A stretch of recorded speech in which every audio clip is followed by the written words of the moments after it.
Tere! Meie oleme õpilasfirma Compact. Mina olen Marilyn, meie tegevjuht. Mina olen Elisa, meie turundusjuht. Ja mina olen Emma-Sofia, meie tootmisjuht. Meie oleme siia tulnud, et rääkida teile oma ideest. Meil on tekkinud pidevalt probleem, et kodust välja minnes ei mahu asjad väikesesse kotti ära, näiteks rahakott või kamm, aga me ei taha, et me peaks midagi ohverdama.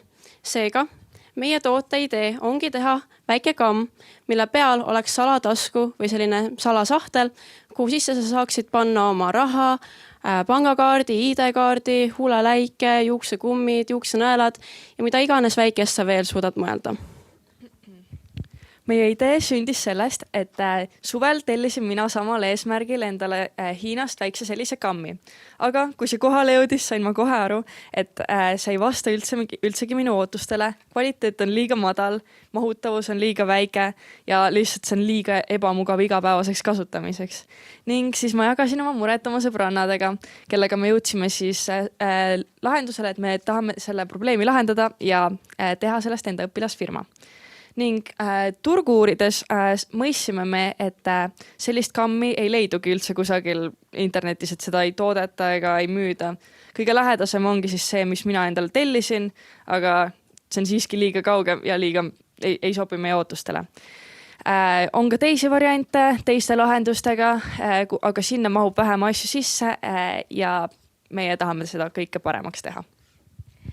Kõige meelepärasem lahendus meie jaoks oleks toota see kamm bioplastist, kuidas siis kammi, meil on vist valed slaidid siin, aga see on okei. Kuidas seal kammi külgede peal oleks 2 nuppu ja siis sa saaksid need sisse suruda, võtta selle kaana ära ja siis sinna saaksidki kõik oma asjad panna sisse. Aga me oleme mõelnud ka puidust lahenduse peale, kus siis kamm käiks nagu doominokorp, et sa saad seda nagu libistada sealt kinni ja ilusti ka lahti võtta. Praegu kõige suuremaks probleemiks meil ongi siis tootmine, sest tavalisi kamme toodetakse survevalumeetodi abil, mis on kohutavalt kallis ja ei ole absoluutselt meie õpilasfirma jaoks mõeldav lahendus. Ning 3D printides murduvad ära kammipiid. Koolis me tegime prototüübi, et suurust testida ja see kamm on lihtsalt katastroof, siin ei ole piisid ning see plastmass on liiga tugev, et funktsioneerida nagu kamm. Seega praegu me tegelemegi lahenduste nuputamisega ja otsime igat võimalust, et oma toodet ellu viia. Jah, ja selleks ongi praegu kõik. Kui kellelgi teist tuli mõni idee, kuidas meid aidata, mõni soovitus, mis iganes, mõni võimalus meile, siis see on väga teretulnud. Kindlasti kirjutage meile kas meili peale või Instagrami või lihtsalt hakake jälgima meie tegevust ja hoidke meile pöialt, et me saame oma kammi teostatud. Ja aitäh! Nii, kas leidub ka küsimusi noortele? Meil oleks aega võtta siuke 1-2 küsimust, kui on. Jah.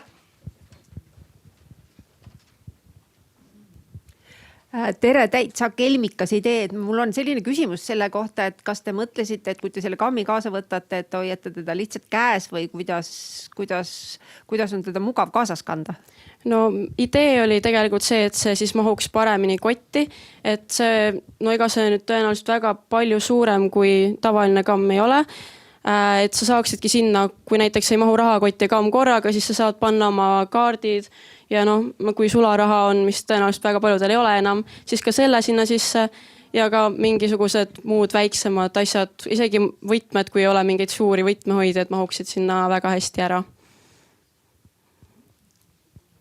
Nii, kas on veel küsimusi? Jah, Kaup. Sulle ka. Unustasin ära, et teine mikker on hetkel tüdrukute käes. Väga äge idee ja vaata, noored kasutavad ka veel kammi tänapäeval. Aga kas teil on ka mõte olnud, et veel funktsionaalsusi sinna juurde panna? Üks asi, mis meil kõigil on olemas, on alati telefoni katte. Äkki telefoni katte seest võiks see kamm välja tulla ja kõik võiks telefoni küljes olla, et siis ei kao kunagi ära. Me kusjuures isegi mõtlesime, kui meil oli esimene koosolek, kus me mõtlesime mingi õpilasfirma ideed, siis meil tuligi selline idee, et teeks sellise kammi, kus on mingisugune klapp peal, et seda klapi lahti sa saad nagu telefoniga juukseid kammida. aga siis oli veidi selline, et see telefonikate tuleb tõenäoliselt väga selline paks ja siis on ka selline, et see ei mahu eriti kuskile võib-olla ära, on selline võib-olla isegi veidi kole. Ja telefonikatetega on see, et nii palju erinevaid mudeleid on tänapäeval, et iga telefonimudeli jaoks oleks tõeliselt keeruline teha seda katet. Ja meile tegelikult on ka selle kotiga seoses tuli meelde, et meile on soovitatud isegi teha see mingisuguseks ilusaks värviks ja panna sinna kett külge, et saadki niimoodi panna endale üle rinna selle. Ja no see on ka alati võimalus, aga enne tuleb meil see kamm valmis saada. Nii, tundub, et mõttetööd on päris palju tehtud, aga laseme siis nüüd siia ette meie päeva järgmise õpilasfirma.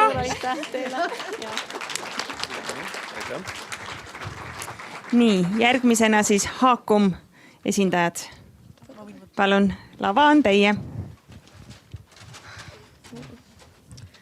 Usun, et paljud meist on kunagi olnud olukorras, kus igapäevane liikumine, olgu see siis näiteks reisil, linnas või mujal avalikes ruumides, muutub ebamugavaks vaid ühe näiliselt väikese probleemi tõttu.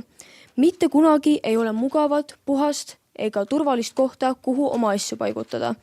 Olete näiteks restoranis sõbrannaga, kuid laud on väike, toolid on kitsad, põrand pole eriti puhas ja lõpuks on teie mugavus see, mis kannatab, sest kõik esemed jäävad kas süles segama, valguvad laiali, kukuvad maha või võtavad lihtsalt liiga palju ruumi. Ning iga kord tekib sama küsimus, kuhu ma selle panen? Need on need väikesed, argised, kuid pidevalt korduvad olukorrad, mida me tihti ei märka, aga mis mõjutavad meie igapäevast mugavust ja liikumisvabadust. Mina olen Ariana, Haakumi tegevjuht. Mina olen Luise, Haakumi tootmisjuht.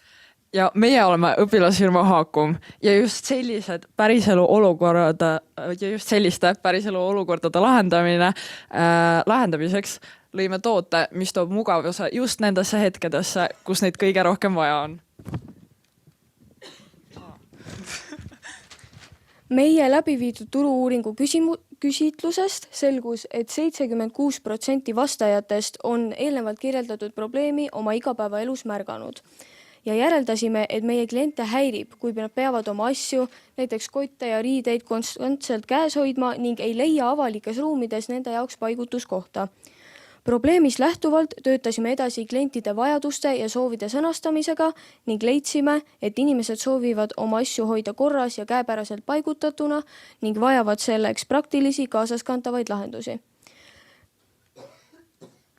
Meie toode Haakum on multifunktsionaalne kaasaskantav nagi, mis aitab kasutajal kõik lahtiselt vedelevad asjad mugavalt ühte kohta riputada. Toode koosneb 2 omavahel kooskõlas töötavast mehhanismist. Esimene mehhanism kinnitab nagi kindlalt sileda pinna külge, näiteks seinad, uksed, lauad ja nii edasi. Selleks asetatakse nagi tagaküljel olev iminapp vastu seina ning eesmise ringikujulise külje pööramisel tõmmatakse iminapp tugevalt seina külge vaakumisse. Teine mehhanism on tõmbetõukesüsteem. Kui tõmmata toote esimene osa tagumisest küljest eemale, moodustub reguleeritav nagi, kuhu saab mugavalt esemeid riputada. Tõukemehhanismi abil on Haakumit võimalik hõlpsasti kasutada ka klõpsu otstarbel. Näiteks saab nagi rakendada rätiku kinnitusena. Tõhusus, kaasaskantavus, kasutussõbralikkus ja hügieen on peamised omadused, millega oma toodet klientidele kirjeldaksime. Meie jaoks on ülimalt tähtis luua toode, mis täidab oma eesmärgi efektiivselt, ehk nagi, mis suudab hoida pika aja jooksul arvestataval hulgal raskust ja kinnitub pindadele tugevalt. Igapäevase kaasaskantmise muudavad muretuks ning mugavaks toote kompaktsus ja klõpsufunktsioon, võimaldades seda pista kotti ja taskusse või kinnitada nagi kindlalt nii sisesahtlite kui ka riideesemete külge. Kasutus- ja kinnitusviisidest võib järeldada, et lisaks mainitud omadustele on meie toode ka äärmiselt multifunktsionaalne, mis osutus meie küsitluse tulemusel järgi ka klientide jaoks üheks kõige olulisemaks müügipunktiks. kasutussõbralikkus tuleneb meie lagi lihtsatest keeramis-, tõmbe- ja tõukefunktsioonidest, mille selgeks saamine ei paku klientidele peavalu ning mis täidavad oma funktsiooni vaid paari lihtsa liigutusega. Samuti oli meile tootearendusel oluline, et nagi kinnitusvahend ei rikuks ei kinnitamisel ega ka eemaldamisel seinu, laudu, tapeeti ega muid kinnitusvahendpindasid. Ka hügieen on meie toote kujundamisel jäänud oluliseks aspektiks. Tahame aidata oma klientidel vältida ebamugavust tekitavaid olukordi, kus ainuke vaba koht nende väärtuslike esemete paigutamiseks on põrand.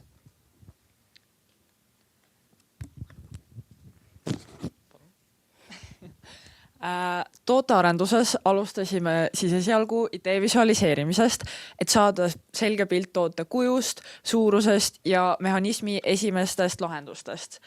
Esialgsed joonised, nagu mul slaidi peal ka välja toodud on, aitasid meil juba varakult eristada, millised lahendused on realistlikud ja millised siis mitte nii väga. Seejärel liikusime me mehhanismi lõpliku arenduse juurde, sest see on meie toote tuum. Alguses oli keeruline mõista, kuidas kettad pöörlevad ja iminab vaakumi tõmbab ning üldse, kuidas sobiv mehhanism leida. Siin oli väga suureks abiks konsultatsioon 3D modelleerijaga, kes aitas meil tehnilise poole läbi mõelda ja kindlaks teha, et meie lahendus siis päriselt toimiks. Järgmiseks sammuks meie teekonnal on 3D modelleerimine, mida saame teha koostöös meid juhendava erialaeksperdiga. See aitab meil jõuda prototüübi valmimiseni ja siis ka töötava lahenduseni meie klientide jaoks. Siis toote valideerimise eesmärgil tegime me toote valdkonna kohta veidi taustauuringut ja selle raames tutvusime European Travel Accessories Market Reporti turuanalüüsiga. Kõlab keeruliselt, tegelikult ei ole. Ja see mainis peamiselt, et Euroopa reisitarvikute turg on umbes $12 miljardit ja kasvab igal aastal 5,8%, mis näitab, et inimesed otsivad järjest rohkem mugavust ja praktilisi lisatarvikuid. Turism samuti taastub kiiresti ning reisijad väärtustavad tarvikuid, mis nende reisimist hõlpsustab või mugavamaks teeb. Samuti see analüüs rõhutab, et just tarvikud, mis parandavad seda reisikogemust, on tõusutrendis, olgu nad siis kompaktsemad või organiseerijad, mis iganes teistsugused lahendused, kõik on tõusutrendis. Ja samamoodi ka siis aktiivse eluviisiga inimeste seas. Ja meie toode sobitub täpselt sinna valdkonda, väike, praktiline ja loodud mugavuseks.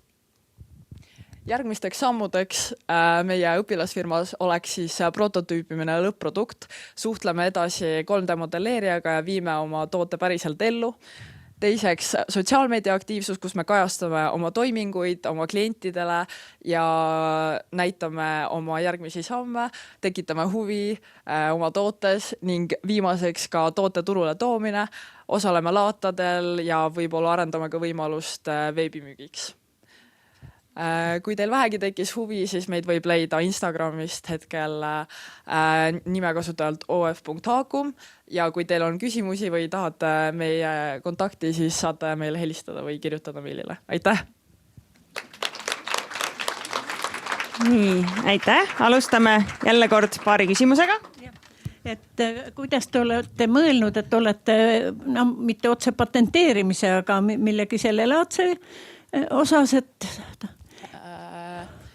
Hetkel ei ole, me siiski veel suhtleme modelleerijaga, kuidas see päriselt kõik need mehhanismid töötaksid, aga võib-olla see oleks mingi võimalus, mida edaspidi arendada, suhelda oma õpetajaga ja arutada seda teemat temaga. Aitäh idee eest! Kindlasti on oluline intellektuaalomandit kaitsta, et vaadaks seda osa ka. Nii, kas on veel tüdrukutele küsimusi? Tuleb mõni küsimus või oli nii põhjalik ettekanne, et ei olegi. Nii, aga siis me täname. Aitäh. Aitäh.